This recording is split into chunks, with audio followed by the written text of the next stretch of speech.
আফরোজার কথামতো তুলি চা বানালো শুভ্র জন্যে। চা কাপে ঢেলে নিয়ে যাবে, হঠাৎ আফরোজা থামালেন।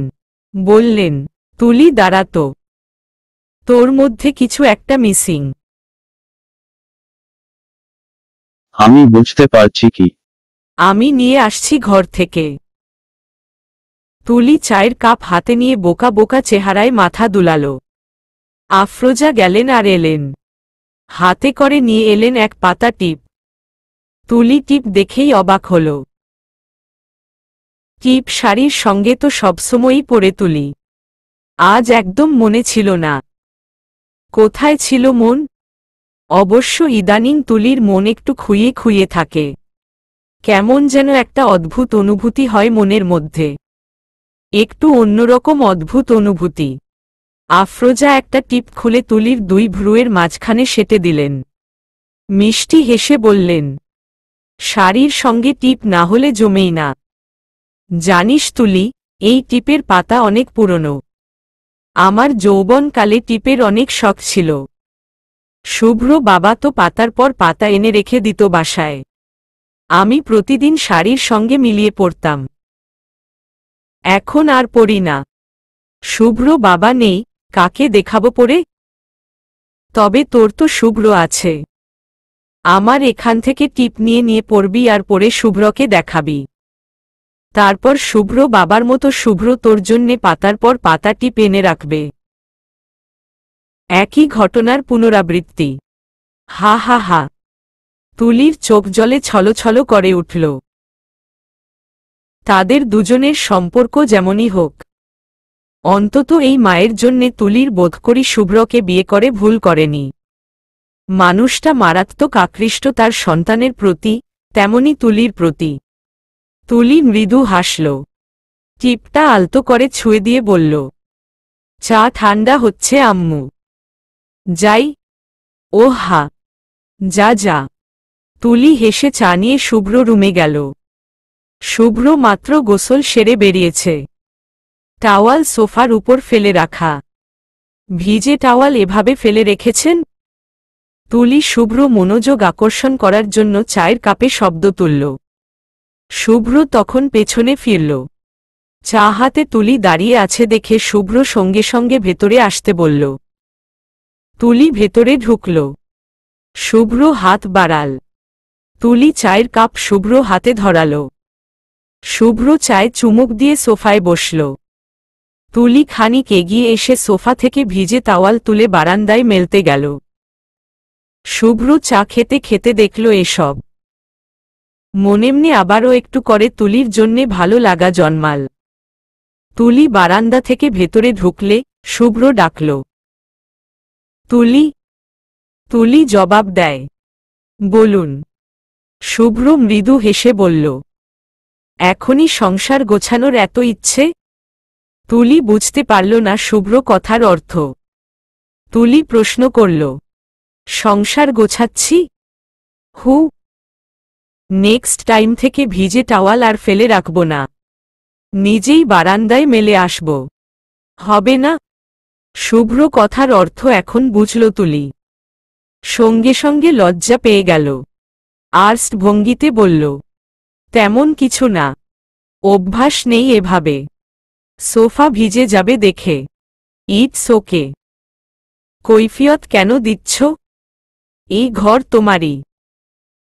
তুলির কথাটা কি যে ভালো লাগল, বলা অসম্ভব। দু চোখে কেবল শুভ্র দিকে চেয়ে রইল। শুভ্র চা শেষ করল। চায়ের কাপটি টেবিলের উপর রেখে এগিয়ে এলো তুলির দিকে। শুভ্র এগিয়ে আসা তুলি দেখল। অথচ আশ্চর্যজনকভাবে তুলি এবার এক পাও পেছাল না। স্থির হয়ে দাঁড়িয়ে রইল নিজের জায়গায়। শুভ্র এগিয়ে এসে মুখোমুখি হল তুলির। গাঢ় চোখে তুলির দিকে চেয়ে বলল, ডু ইউ মাইন্ড ইফ? পুরো কথাটা শেষ করতে পারল না শুভ্র। তার আগেই তুলি মুখ ফসকে বলে ফেলল, নো। শুভ্র অবাক হল। বড় বড় চোখে তুলির দিকে চেয়ে তারপর হেসে ফেলল। কি অধৈর্য মেয়েটা। শুভ্র মুখ এগিয়ে আনল। তুলির বুকের ভেতরটা ডিপডিপ করছে। চোখ আবেশে বুজে যাচ্ছে বারবার। শুভ্র মুখ সরাল আচমকা। হাত উঁচু করে তুলির দুভ্রুয়ের মাঝখানে আঙুল চাপল। তুলি সঙ্গে সঙ্গে চোখ বুজে ফেলল। শুভ্র তুলির টিপ সোজা করে দিল। তুলি অবাক হয়ে চোখ খুলল। শুভ্র হালকা হেসে সরে দাঁড়াল। তুলি ফ্যালফ্যাল চোখে শুভ্র দিকে চেয়ে আছে। শুভ্র মৃদু হেসে বলল, টিপ সোজা করে পড়বে। বাঁকা করলে সমস্যা নেই, এই শুভ্র স্কেল দিয়ে মেপে সোজা করে দেওয়ার জন্যে আছে। তুলি কিছুক্ষণ শুভ্র দিকে এভাবেই চেয়ে রইল। শুভ্র তাকাল। পরপর তুলির হুঁশ ফিরলে দৌড়ে ঘর থেকে ছুটে পালাল। দরজার ওপাশে এসে দরজার হাতলে হাত রেখে জোরে জোরে শ্বাস ফেলতে লাগল। শুভ্র বোধহয় তুলিকে শ্বাসকষ্ট দিয়েই মেরে ফেলবে। এমনভাবে কথা বলে যে তুলির দুনিয়া এফোরোফোর হয়ে যায়। হঠাৎ দরজার ওপাশ থেকে শুভ্র বলে উঠে, আমি তোমায় দেখতে পাচ্ছি Tuli. Your hide and seek game is not working. Shubhra আচমকা কথায় তুলির অনুভূতি ছিটকে বের হল। আল্লাহ গো বলে তুলি দরজার হাতল ছেড়ে দিল। শুভ্র ওপাশ থেকে হেসে উঠল শব্দ করে, না রে, হবে না এবার ট্যুর। তোরা যা। ডাক্তার ফারহান কাকুতির স্বরে বলল, ভাই ট্যুর দেওয়া লাগবেই এবার। বউ না হলে আর খাটে জায়গা দিবে না। চল না। শুভ্র মাথার চুল ব্যাকব্রাশ করতে করতে বলল, তাহলে বউকে নিয়ে যা। আমাকে টানিস কেন? আরিফও যাচ্ছে কিন্তু বউ নিয়ে। তাহলে তুই বাদ যাবি কেন? ফ্যামিলি ট্যুর হয়ে যাবে, চল। শুভ্র আবার মানা করতে যাবে। হঠাৎ কিছু একটা ভাবল সে। তুলির তো কয়েকদিন বন্ধ আছে সামনে পূজার জন্যে। শুভ্র ছুটি। তুলিকে নিয়ে একটা প্ল্যান করাই যেতে পারে। সেটা হলে দুজন দুজনকে জানা ব্যাপারটা আর ইজি হবে। তুলিরও জোরতা কাটবে, সঙ্গে শুভ্রও। ওদের জন্যে এই ট্যুরটা হওয়া দরকার। শুভ্র তাই বলল, আমি জেনে জানাচ্ছি। তোকে কালকে জানাবো আমি। ওকে, জানাস কিন্তু। শুভ্র ফোন কেটে ল্যাপটপের স্যাটার বন্ধ করে উঠে দাঁড়াল। টি শার্ট টেনেটুনে ঠিক করে বসার ঘরের দিকে এগুল। বসার ঘরে যেতেই কানে গেল সিরিয়ালের শব্দ। শুভ্র বেশি একটা অবাক হল না। তার আম্মু সিরিয়াল দেখেন, শুভ্র এতেই অভ্যস্ত। কিন্তু আম্মুর সঙ্গে তাল মিলিয়ে এ যুগে এসেও তুলিও যে সিরিয়াল দেখে সেটা শুভ্র কাছে অবিশ্বাস্য মনে হল। শুভ্র গিয়ে ওদের সামনে গিয়ে হুট করে টিভি অফ করে দিল। সঙ্গে সঙ্গে তুলি আর আফরোজা চেঁচিয়ে উঠলেন একসঙ্গে, টিভি বন্ধ করলে কেন? শুভ্র থমকে গেল। পরপর বলল, না, সিরিয়াল দেখা কিসের তোমাদের? হ্যাঁ, এসব দেখ আর সারাদিন এসব মানুষের উপর অ্যাপ্লাই করতে থাকো, অসম্ভব। আম্মু তুমি দেখছ, সঙ্গে তুলিকেও দেখাচ্ছ। তুলি মিনমিন করে বলল, আমি সিরিয়াল দেখার জন্যে টিভি অন করেছিলাম। রিপিট টেলিকাস্ট দেখিনি আমি সকালে। শুভ্র হতভম্ব। বলল, ওয়াও, তাহলে তো বিরাট লস হয়ে গেল তোমার। রিপিট টেলিকাস্ট দেখনি? একটা দেব ধরে। সিরিয়াল হচ্ছে গার্বেজ, এসব মানুষ দেখে? তুলি আর আফরোজা দুজন এবার একসঙ্গে বলে উঠলেন, কিন্তু আমরা তো দেখি, আমরা মানুষ না? শুভ্র দুজনের কথায় কথা বলার ভাষা হারিয়ে ফেলল। নিজেকে সামলে বলল, আমার ভুল হয়ে গেছে, মাফ করেন আমাকে। যেটার জন্যে এসেছিলাম। তুলি, একটু রুমে আসো তো, কথা আছে তোমার সঙ্গে। শুভ্র বলল, তুলি, একটু রুমে আসো তো, কথা আছে তোমার সঙ্গে। শুভ্র আচমকা কথায় আফরোজা এবং তুলি দুজনেই অবাক। আফরোজা বেশ খুশি হলেন যেমন। মৃদু হেসে সোফার হাতলে হেলান দিয়ে বেশ আরাম করে বসলেন। তুলি আর চোখে আফরোজার দিকে চাইল। আফরোজা এভাবে তাদের দুজনের দিকে চেয়ে আছেন দেখে তুলি কাতর চোখে আবার শুভ্র দিকে তাকাল। শুভ্র তুলির তাকানোর অর্থ ধরতে পারল না প্রথমে। পরবর্তীতে তুলি ইশারায় আফরোজার হাসি হাসি মুখ দেখিয়ে দিলে শুভ্র মায়ের দিকে চেয়ে বুঝতে পেরে কেসে উঠল। বোকার মতো হাসার চেষ্টা করে বলল, আম্মু, ওই বলছিলাম তুলি ট্যুরে। শুভ্র থামল। আর বলা লাগল না তার। আফরোজা সোজা হয়ে বসলেন।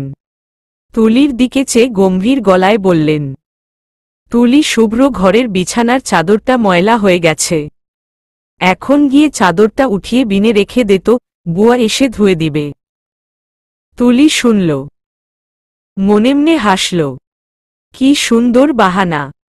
শুভ্র লজ্জা পেল। মায়ের সামনে শুভ্র তুলিকে এভাবে ডাকা উচিত হয়নি, বুঝতে পারল সে।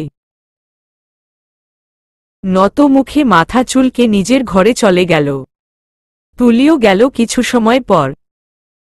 দুজন যেতেই আফরোজা আবার টিভি চালালেন।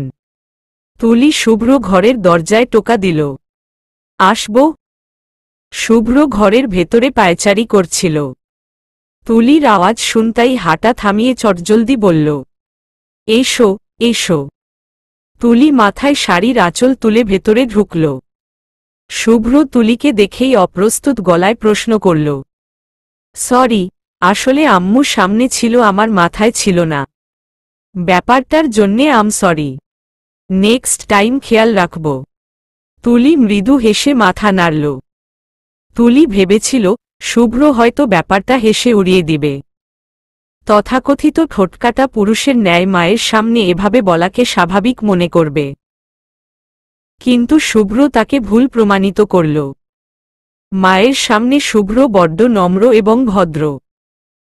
ঘরের ভেতরে স্বামী স্ত্রী যেভাবেই থাকুক, কথা বলুক, একে অপরের কাছাকাছি থাকুক, গুরুজনের সামনে সেসব প্রকাশ করা তুলির ব্যক্তিগতভাবে পছন্দ নয়। এটা যেমন তুলির পছন্দ নয়, তেমনি শুভ্রও নয়। তুলির শুভ্র এই ব্যাপারটা ভালো লাগল ভীষণ। তুলি বলল, ঠিক আছে, প্রথম প্রথম ভুল হয়েই যায়। নেক্সট টাইম দুজনেই খেয়াল রাখব। আচ্ছা বলেন, এবার কি বলতে ডেকেছিলেন? শুভ্র বলল, ওহ হ্যাঁ, তোমার পূজার বন্ধ কবে? তুলি অবাক হয়ে প্রশ্ন করল, কেন? কবে থেকে শুরু আর কবে অবধি, আমাকে বলো। তুলি হাতে গুনে দেখল। তারপর বলল, শুরু হবে পরশু থেকে, 23 দিন থাকবে বন্ধ। Wow, great. শুভ্রকে খুশি হতে দেখা গেল ভীষণ। সব কেটেকুটে হাতে কমপক্ষে 20 দিন তো থাকবে। ঘুরতে সর্বোচ্চ লাগবে 1 সপ্তাহ। বাকিটা সময় তুলি পড়াশোনায় দিতে পারবে, আর শুভ্র ছুটি মাত্র 10 দিন। সব মিলিয়ে ট্যুর পরিকল্পনা করা যেতেই পারে। শুভ্র এবার তার কথা তুলল। তুলি, কোথাও বেড়াতে যেতে চাও এই বন্ধে, একা আমার সঙ্গে? তুলি রীতিমতো চোখ বড় বড় করে চাইল। শুভ্র কথা বুঝতে তার বেশ সময় লেগে গেল। যখন বুঝল, লজ্জায় মিয়ে গেল। বিয়ের পর তাদের এভাবে ঘুরতে যাওয়াকে কি হানিমুন বলে আখ্যায়িত করবে তুলি? তুলি উত্তর করল না, মাটির দিকে চেয়ে স্থির দাঁড়িয়ে রইল। শুভ্র বুঝতে পারল না তুলির মতিগতি। শুভ্র ধীর পায়ে 2 কদম এগিয়ে এসে বলল, কি তুলি, যেতে চাও না আমার সঙ্গে? তুলি অন্যদিকে চাইল। বুকটা আবার ডিপডিপ করছে। মনে হচ্ছে লজ্জায় কান দিয়ে গরম ধোঁয়া বের হচ্ছে। তুলি অন্য পাশে মুখ ঘুরিয়ে নিয়ে আস্তে করে বলল, যাব। শুভ্র তুলির সম্মতি শুনে খুব বেশি খুশি হয়েছে। শুভ্র বলল, আমার বন্ধুরাও যাবে আমাদের সঙ্গে, তাদের ওয়াইফ নিয়ে। ওরা ওদের মতো ঘুরবে, আমরা আমাদের মতো। বাট যাব একসঙ্গে। তুমি কমফোর্ট ফিল করবে? এই যে শুভ্র, আমরা আমাদের, এই শব্দগুলো বারবার ব্যবহার করছে। তুলির কানে যেন এই শব্দগুলো মধু ছিটাচ্ছে। কানে যে কি আরাম লাগছে, বলা অসম্ভব। তুলি আর্স্ট ভঙ্গিতে বলল, আমার সমস্যা নেই। কিন্তু মা রাজি হবেন না এভাবে। উঠিয়ে দেওয়ার আগে এভাবে ঘুরতে যাওয়া।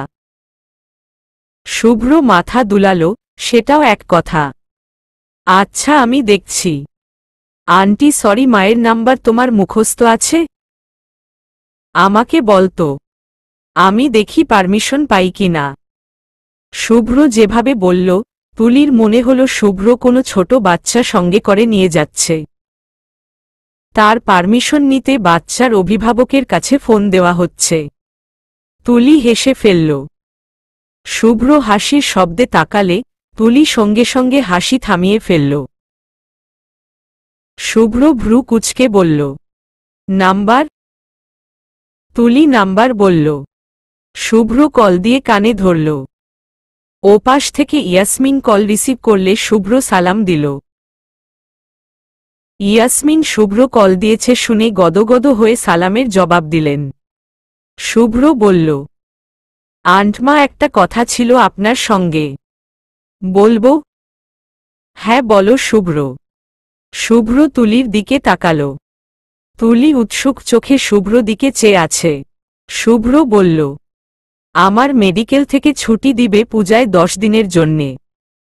তুলিরও ছুটি আছে। ভাবছিলাম আমরা দুজন একটু ঘুরে আসি কোথাও থেকে, যদি আপনি অনুমতি দেন।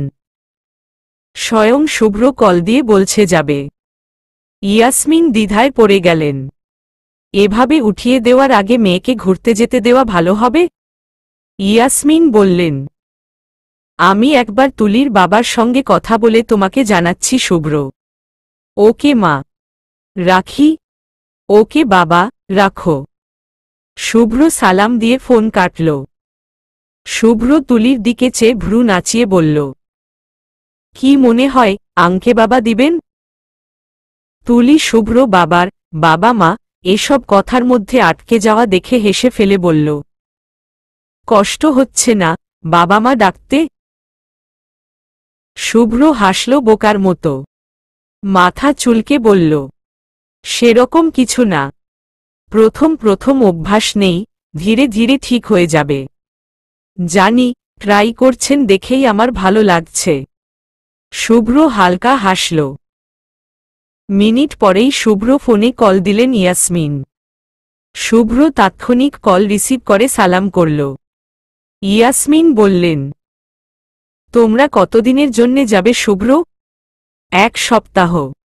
আচ্ছা যাও তাহলে। খেয়াল রাখবে দুজনের। কবে যাচ্ছ? পরশু। আচ্ছা।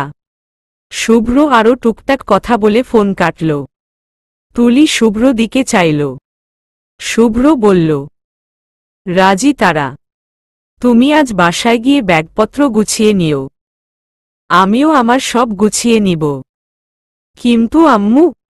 আম্মু কোথায় থাকবে? আগের বুয়া তো নেই এখন। আম্মুকে সাথে নিয়েই যাই। উনার ভালো লাগবে হয়তো। হ্যাঁ, এটাই করা লাগবে। আমি আম্মুকে বলে দেখছি। দেখি কি বলে। শুভ্র তুলিকে রুমে রেখে আফরোজার কাছে গেল। আফরোজা শুভ্র আসার আওয়াজ পেয়েই টিভি দ্রুত অফ করে দিলেন। শুভ্র মায়ের পাশে বসল। আফরোজা বললেন, কিছু বলবি? শুভ্র সরাসরি আদেশ করার ন্যায় বলল, সাজেক যাচ্ছি আমি, তুলি আর তুমি দ্রুত ব্যাগ গোছাও। আফরোজা বললেন, তোদের সঙ্গে আমি কেন যাব? না না, তোরা যা। কেন? আমাদের সঙ্গে গেলে কি হয়? ভালো লাগবে তোমার। মেঘের শহর দেখেছ কখনো? খুব সুন্দর জানো? না রে, এতদূর আমার শরীর সইবে না। আর আমি গিয়ে এসেছি ওখানে তোর বাবার সঙ্গে। এতদূর আর যাওয়ার ইচ্ছে নেই। তাহলে কাছে কোথাও চলো। শুভ্র এতবার করে বলছে আফরোজা শুভ্রকে মানাতেই পারছেন না। নাছোড়বান্দার মতো করছে শুভ্র। তারপর আফরোজা হাল ছাড়লেন। শুভ্র চুলে হাত বুলিয়ে বললেন, শোন শুভ্র, এটা তোর আর তুলির একসঙ্গে কোথাও ঘুরতে যাওয়া। এই যাওয়াটা তোদের এখন কাজে লাগানো দরকার। দুজন দুজনকে বুঝবি, জানবি, চেনা জানা হবে। এটাই তো দরকার এখন। আমি তোর বাবার সঙ্গে গেছি, আমরাও একাই গেছি দুজন। তোদেরও তাই এখন একাই যাওয়া উচিত। আমি তোদের সঙ্গে যাব। তবে এইবার না, আরেকবার। এবার তোরা যা। জেদ করিস না। শুভ্র মন মানল না। সে মায়ের নিরাপত্তার আশঙ্কায় বলল, তুমি একা কিভাবে থাকবে, আম্মু? আগের বুয়া তো নেই এইবার। এক কাজ করি, আমি ইয়াসমিনের বাসায় কদিন ঘুরে আসি।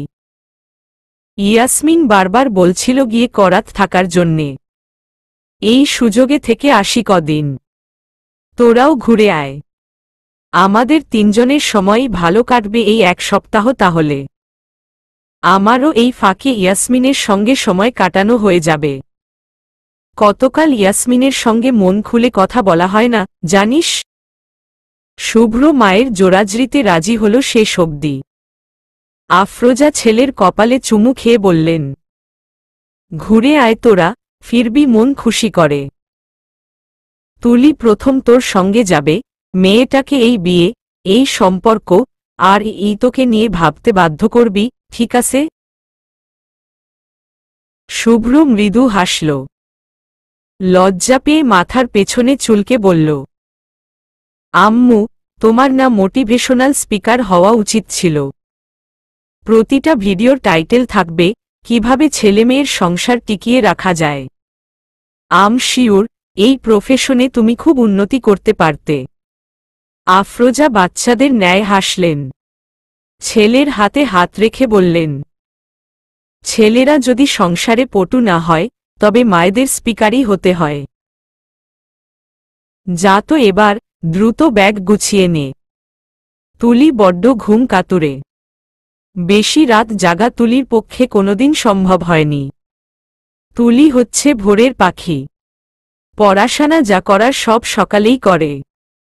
রাত মানেই তুলির কোলবালিশ নিয়ে আরাম করে ঘুম। গতকাল শুভ্রদের বাসা থেকে ফেরার পর আর আধা ঘণ্টাও চোখ খুলে রাখতে পারেনি তুলি।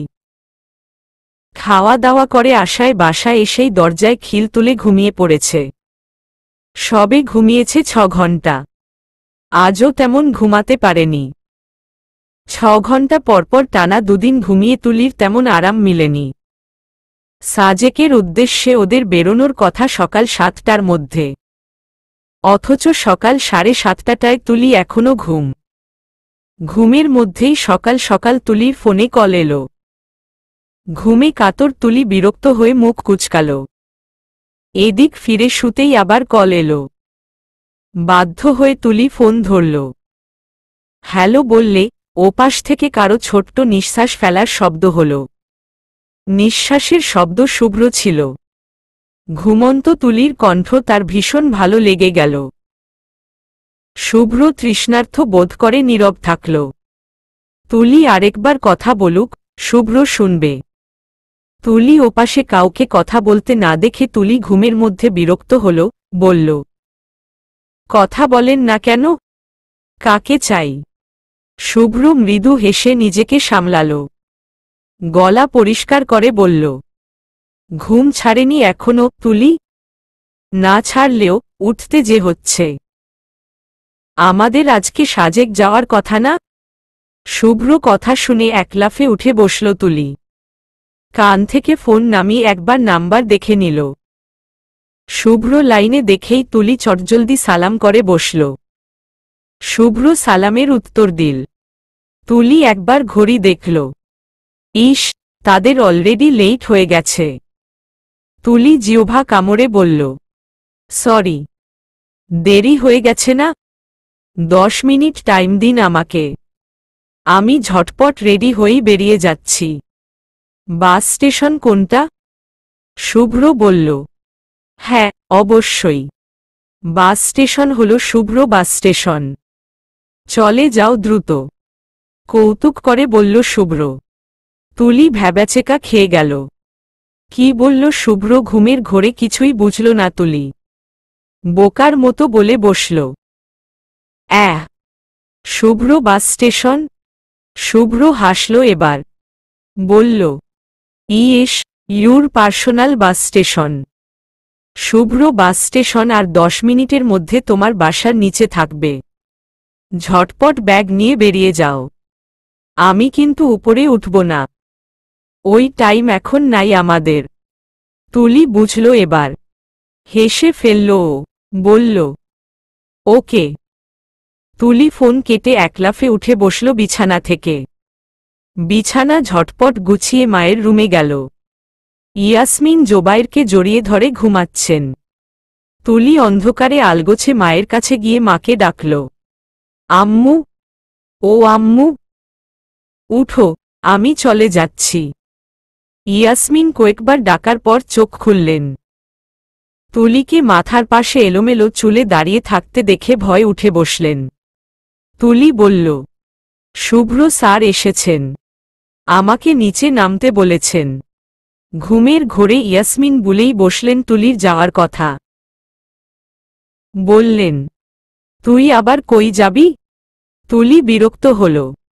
টি টেবিল থেকে ইয়াসমিনের চশমা নিয়ে চোখে পরিয়ে দিল। তারপর বলল, সাজেক যাচ্ছি। আমি রেডি হচ্ছি, তুমি এসো। দরজা লাগাবে? তুলি কথাটা বলেই দৌড় দিয়ে নিজের রুমে চলে গেল। একটু পর ইয়াসমিন ঘুমের ঘোরে হেলে দুলে একটা সেদ্ধ ডিম নুন দিয়ে মাখিয়ে নিয়ে এসে তুলির ঘরে বিছানায় বসলেন। তুলি গোসল করে নতুন জামা পরে বের হল। আয়নায় দাঁড়িয়ে চুল ঝাড়ছে, এই ফাঁকে ইয়াসমিন ডিমটা মুখে তুলে তুলিকে খাইয়ে দিলেন। তুলি কোনোরকম ডিমটা খেয়ে হেয়ার ড্রায়ার দিয়ে চুল শুকিয়ে চুলে কাটা বেঁধে নিল। মুখে সাধারণ সাজ দিল। এসবের মধ্যেই শুভ্র কল এলো। হ্যালো, শেষ তোমার? তুলি জবাব দিল, হ্যাঁ, বের হব? হ্যাঁ, নিচে আছি আমি। তুলি কল কেটে ব্যাগ নিয়ে বাইরে গেল। ইয়াসমিন দরজার সামনে তুলির শরীরে দোয়া পড়ে ফু দিয়ে দিলেন। তারপর বললেন, সাবধানে যাবি। আর শুভ্র সঙ্গে কোনো প্রকার বেয়াদবি করবি না। ওখানে গিয়ে তোর শাশুড়িকে কল দিয়ে জানাবি যে তোরা পৌঁছেছিস। শুভ্র খেয়াল রাখবি, শাশুড়িকে কল করে করে বারবার জিজ্ঞেস করবি, মায়া বাড়বে তার। খাওয়া দাওয়া ঠিকঠাক মতো করবি, ব্যাগে মেডিসিন আছে। অসুস্থ হলে মেডিসিন নিবি। বারবার করে বলে দিচ্ছি শুভ্রকে নারাজ করবি না। চিল্লাপল্লা, দৌড়ঝাঁপ করবি না একদম। তুলি এত সব উপদেশ শুনে এক পর্যায়ে বিরক্ত হয়ে বলল, শুভ্র স্যারকে নিয়ে তোমার এত চিন্তা আম্মু, কই আমাকে নিয়ে তো এত চিন্তা নেই। ইয়াসমিন হেসে বললেন, যখন নিজের মেয়ে বিয়ে দিবি, তখন বুঝবি। তুলি পায়ে জুতো পরতে পরতে বলল, সে অনেক দেরি। আচ্ছা আসি এখন। ভালো থাকবে। বাই। তুলি গাড়ির সামনে এলে শুভ্র ড্রাইভিং সিট থেকে নেমে তুলির জন্যে দরজা খুলে দিল। শুভ্র এই ছোট্ট কাজে তুলি খুশি হল ভীষণ। মৃদু হেসে গাড়িতে উঠল। গাড়ি চলছে। শুভ্র বলল, আমরা এখন আরিফের বাসায় যাচ্ছি। ওখান থেকেই মেইনলি বড় গাড়ি করে যাব সবাই। ঠিক আছে। সকালের তীব্র বাতাসে তুলির চুল উড়ছে। বারবার শুভ্র মুখের উপর পড়ছে। তুলির চুল থেকে বেশ সুন্দর এক স্মেল আসছে।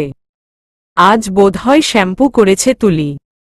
শুভ্র চোখ বন্ধ করে নাক টেনে ঘ্রাণ নিল কিছু সময়। আরও কিছু সময় নেওয়ার ইচ্ছে ছিল, কিন্তু চুলের খোঁচার জন্যে ড্রাইভিং করা যাচ্ছে না। তাই শুভ্র নিজেকে সামলে বলল, তুলি, তোমার চুল। তুলি জানালার থেকে মুখ সরিয়ে পাশে চাইল। শুভ্র মুখে সব চুল উড়ছে দেখে তুলি অপ্রস্তুত হয়ে সব চুল ঠিক করে খোপা করতে করতে বলল, সরি, আসলে আমার চুল অনেক সিল্কি। বাঁধলেও ঠিক জায়গায় থাকে না। শুভ্র ডান হাতে ড্রাইভ করতে করতে তুলির দিকে তাকাল। বলল, আমার মন্দ লাগেনি। পার্সোনালি আমার সিল্কি চুল ভালো লাগে। তুলি লজ্জা পেয়ে হাসল। শুভ্র ড্রাইভ করছে। তারা এখন মহাখালীর দিকে যাচ্ছে। দেখতে দেখতে তুলির নজর শুভ্র হাতের দিকে চলে গেল। সাদা শার্টের হাতা ফোল্ড করে কনুই অবধি তুলে রাখা। দৃষ্টিগত হচ্ছে শুভ্র হাতের পুরুষালী লোম। এক হাতে ড্রাইভ করার কারণে হাতের পেশি ফুলে আছে। আলাদা রকমের সুন্দর লাগছে শুভ্রকে ড্রাইভিং অবস্থায়। শুভ্র লক্ষ্য করল তুলি শুভ্র হাতের দিকে চেয়ে আছে। শুভ্র বারণ করল না, শুধুমাত্র মৃদু হাসল। M dash M dash M dash M dash. Shubhra আর তুলি দাঁড়িয়ে আছে এই মুহূর্তে ডাক্তার আরিফের নিজস্ব মহাখালী ফ্ল্যাটের সামনে। ডাক্তার ফারহান এবং তার ওয়াইফও এখানেই। তুলিকে তারা আজ প্রথম দেখবেন, ছাত্রী হিসেবে নয়, শুভ্র বউ হিসেবে। আরিফ এবং ফারহান দুজনেই শুভ্র খুব ক্লোজ। কাবিনের দিন এদের বলা হয়েছিল আসার জন্যে, দুজনেই শহরের বাইরে থাকায় আসতে পারেনি। আজ তুলিকে দেখে তারা কেমন প্রতিক্রিয়া জানাবে ভাবলে শুভ্র নার্ভাস হয়ে যাচ্ছে। মেডিকেলের most arrogant, egoistic doctor Umayer Hossain Shubhra শেষ অবধি তার ছাত্রীকে বিয়ে করল। পুরো ব্যাপারটাই তো লজ্জার। শুভ্র মনে মনে নিজেকে প্রস্তুত করছে কিভাবে তুলিকে তাদের সঙ্গে পরিবিয়ে করিয়ে দিবে। শুভ্র কলিং বেল বাজানোর আগে তুলিকে বলল, তুলি। তুলি শুভ্র দিকে তাকাল। তারপর শুভ্র কিছু বলার আগেই তুলি বলল, স্যাররা কি রিয়েকশন দিবেন ভাবলে ভয় লাগছে আমার। আমি এভাবে। কিছু হবে না, ভয় পেও না। তুমি সুন্দর করে জাস্ট সালাম দিবে, বাকিটা আমি সামলে নিব। তুলি আশ্বস্ত হয়ে মাথা নাড়ল। শুভ্র কলিং বেল বাজাল। তারপর আরও একবার তুলির দিকে চেয়ে বলল, ডোন্ট ওরি, আমি আছি না। তুলি এবার হাসল। শুভ্র যখন এভাবে ম্যাজিক ভয়ে যে কথা বলে, তুলি হারিয়েই যায়। তখন মনে হয় তুলি এই পৃথিবী, মহাকাশ অবধি জয় করতে জানে। দরজা খুলল ডাক্তার আরিফ। তার সঙ্গে দাঁড়িয়ে আছে ডাক্তার ফারহান। তারা শুভ্রকে দেখে হাই হ্যালো করবে তার আগেই দুজনেরই চোখ গেল পাশে নত মুখে দাঁড়িয়ে থাকা তুলির দিকে। তুলি হালকা আওয়াজে দুজনকেই সালাম করল। শুভ্র এগিয়ে এসে দুজনকে ম্যানলি হাগ করল। তবে তুলিকে একবার দেখেই দুজনের কারোরই এই জড়িয়ে ধরার দিকে মন নেই। দুজনেই অবিশ্বাস্য চোখে তুলির দিকে চেয়ে আছে। শুভ্র সরে এসে তুলির কাঁধে হাত রাখল। কাঁধে প্রথম কোনো পুরুষের স্পর্শে তুলি চোখ তুলে চাইল। দুচোখে ভেসে উঠে শুভ্র নামক এক দায়িত্ববান সুপুরুষ। শুভ্র তুলিকে নিজের কাছে হালকা করে টেনে আনল। তারপর মৃদু হেসে দুজনের সঙ্গে পরিচয় করিয়ে দিল। ওকে, মিট মাই ওয়াইফ, মিসেস প্রত্যাশা হোসেন তুলি। শুভ্র সরে এসে তুলির কাঁধে হাত রাখল। কাঁধে প্রথম কোনো পুরুষের স্পর্শে তুলি চোখ তুলে চাইল। দুচোখে ভেসে উঠে শুভ্র নামক এক দায়িত্ববান সুপুরুষ। শুভ্র তুলিকে নিজের কাছে হালকা করে টেনে আনল। তারপর মৃদু হেসে দুজনের সঙ্গে পরিচয় করিয়ে দিল। ওকে, মিট মাই ওয়াইফ, মিসেস প্রত্যাশা হোসেন তুলি। শুভ্র স্ত্রী তুলি। ডাক্তার আরিফ এবং ফারহান একসঙ্গে বিস্ময় নিয়ে চেঁচিয়ে উঠল, ওয়াইফ। দুজনের এমন চেঁচিয়ে উঠাতে শুভ্র কানে হাত চাপল। তুলি ভয় সেটিয়ে গেল শুভ্র গায়ের সঙ্গে। অস্বস্তিতে তুলি রীতিমতো জমে যাচ্ছে। শুভ্র কান থেকে হাত নামাল। তারপর দুজনের উদ্দেশ্যে বলল, আগে ঘরে ঢুকি, ডিটেইলস পড়ে বলি, রিয়েকশন তখন দেখাস। শুভ্র তুলি এত সময় ধরে বাইরে দাঁড়িয়ে আছে দেখে দুজনেরই হুঁশ ফিরল। আরিফ দরজার সামনে থেকে সরে দ্রুত বলল, ও হ্যাঁ, ভেতরে আয়। তুলি তুমিও ভেতরে আসো। শুভ্র তুলিকে আগে দিল। তুলি ঘরে ঢুকলে আরিফের স্ত্রী মহু এগিয়ে আসল। তুলি সালাম করল তাকে। মহুও ডাক্তার, তবে অন্য মেডিকেলের। তুলিকে দেখে তবুও কিভাবে যেন মহু চিনে ফেলল। কিছু ভেবে বলল, তুমি আরিফের মেডিকেলের স্টুডেন্ট না? তোমাকে মেডিকেলে দেখেছি আমি, চাইল্ড বার্থের উপরে প্রেজেন্টেশন দিচ্ছিলে, রাইট? তুলি মাথা নেড়ে হ্যাঁ বলল। অথচ তুলির মনে পড়ছে না সে মহু ম্যাডামকে তাদের মেডিকেল কখনো দেখেছে কিনা। আরিফ শুভ্র পাশে সোফায় বসে মহুকে বলল, মহু, শুভ্র ওয়াইফ হো। আর আমাদের স্টুডেন্ট অলসো, তাই না শুভ্র? শুভ্র আরিফের টিটকারি শুনে বিরক্ত চোখে তার দিকে তাকাল। ছেলেটা এমনিতেই ছোট থেকে ছোট বিষয় নিয়ে শুভ্রকে টিটকারি করে, আর এখন পেয়েছে জলজ্যান্ত বিষয়ে। টিটকারি আবার করবে না? মহু প্রথমে অবাক হয়েছে, পরপরই মৃদু হেসে তুলির বাহুতে হাত রেখে আরিফকে বলল, স্টুডেন্ট এটা এত রসিয়ে বলার কি আছে আরিফ? তুমিও না? এত সুন্দর মেয়ে বিয়ের আগে দেখলে তুমিও লাফাতে। আরিফ ভ্যাবাচ্যাকা খেয়ে বলল, মহু, আমাদের রিলেশন করে বিয়ে ভুলে গেছ? বিয়ের আগেও তো কোনো সুযোগই দিলে না, আবার লাফানো। মহু মুম ভেঙাল, চোখ পাকিয়ে বলল, চান্স পেলে ট্যাঙ্কি মারতে? ছি, শোধরাবে না তুমি? পুরো ব্যাপারটা আরিফের স্রোতের উল্টো দিকে যাচ্ছে দেখে আরিফ কথা থামাল। টপিক পাল্টে বলল, শুভ্র তুই অনেক টায়ার্ড, ক্ষুধাও লেগেছে না? মহু, চটজলদি নাস্তা দাও তো আমাদের, সঙ্গে গরম গরম চা। চা খেয়েই বেরিয়ে যাব আমরা। মহু আর দেরি করে না, তুলিকে ভেতরে নিয়ে যায়। মহিলারা যেতেই আরিফ এবার পুরোপুরি ঘুরে বসল শুভ্র দিকে। শুভ্র বাঁকা চোখে আরিফের পলটি খাওয়া দেখল। আরিফ নিজেকে প্রস্তুত করল,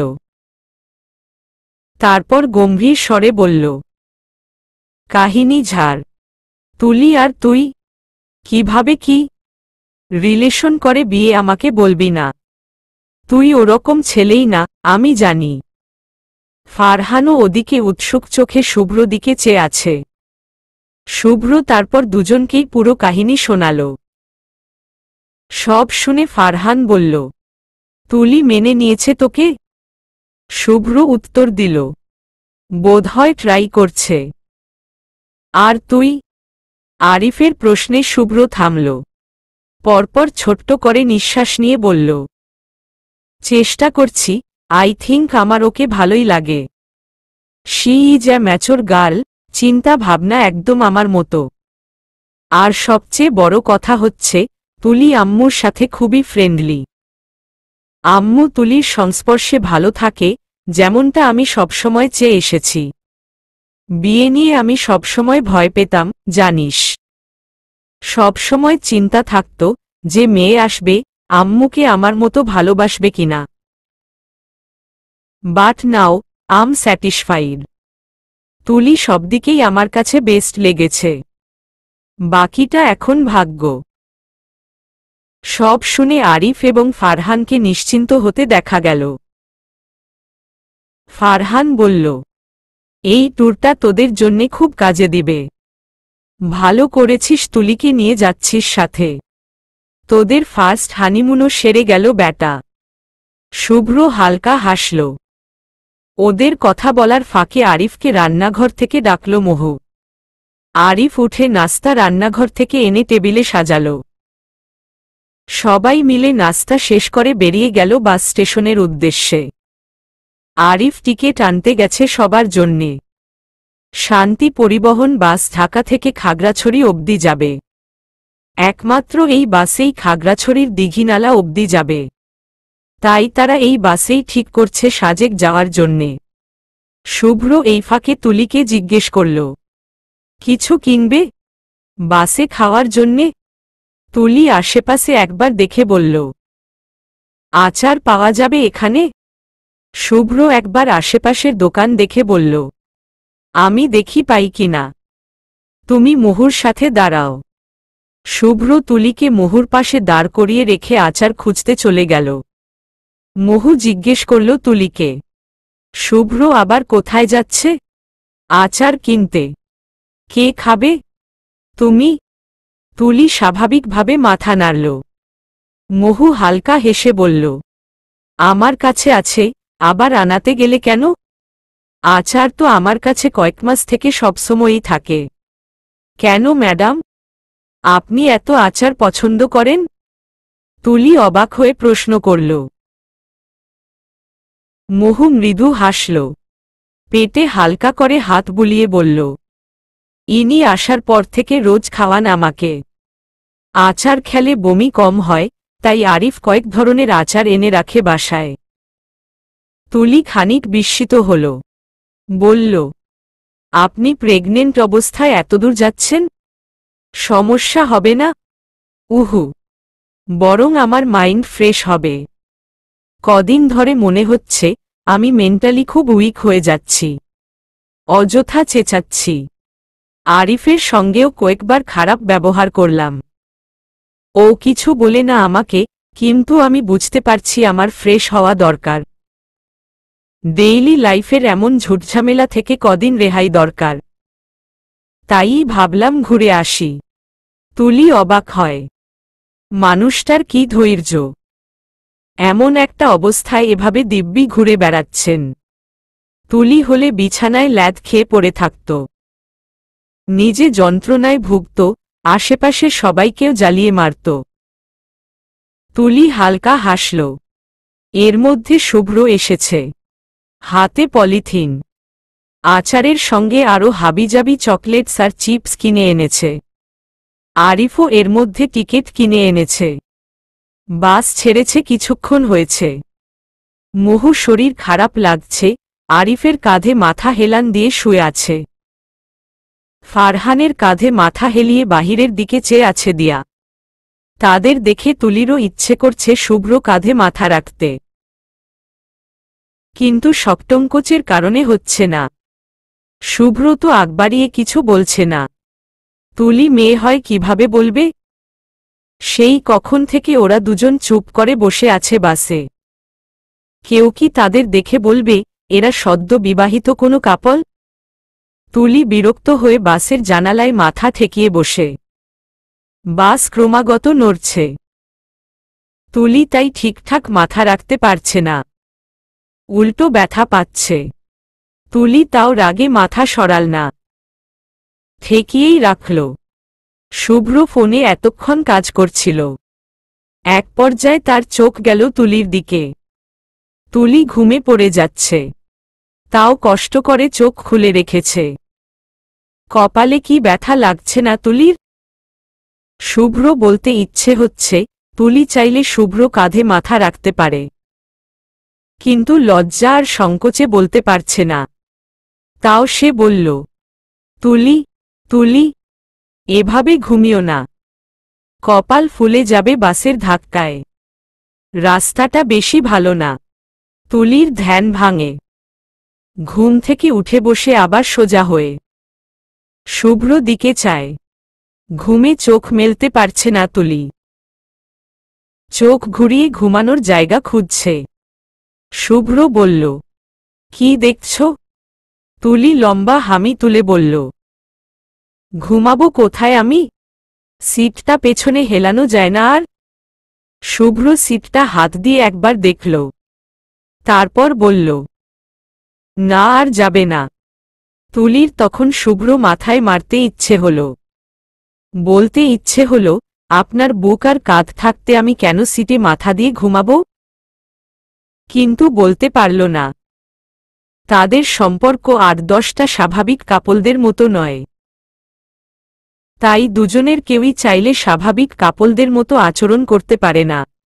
তুলি দীর্ঘশ্বাস ফেলল, হাল ছেড়ে দিয়ে শেষমেশ সোজা সিটেই হেলান দিয়ে ঘুমানোর চেষ্টা করল। সিটে মাথা রেখে চোখ বুজল। তবে বাসের ধাক্কায় বারবার মাথা পড়ে যাচ্ছে তুলির। শুভ্র সব দেখছে। একবার ফারহান আর আরিফকে দেখে তার খুব করে বলতে ইচ্ছে হচ্ছে তুলিকে নিজের কাঁধে মাথা রাখার কথা, কিন্তু গলায় যেন আজকেও পাথর বসিয়ে দিয়েছে। শুভ্র কথাই বলতে পারছে না ঠিকঠাক। সদ্য বিবাহিত স্ত্রী হিসেবে তুলি পাশে বসে আছে, হানিমুনে যাচ্ছে তারা। এই ব্যাপারটাই শুভ্রকে বারবার লজ্জা দিচ্ছে। তুলি ঘুমাতে পারছে না ভালো করে। তাই শুভ্র একসময় নিজেকে শক্ত করল। কাচুমাচু হয়ে তুলিকে ডাকল। তুলি, এই তুলি, উঠো, আমার কাঁধে মাথা রেখে শো। এভাবে ঘুমালে ঘাড় ব্যথা করবে তো? চলবে।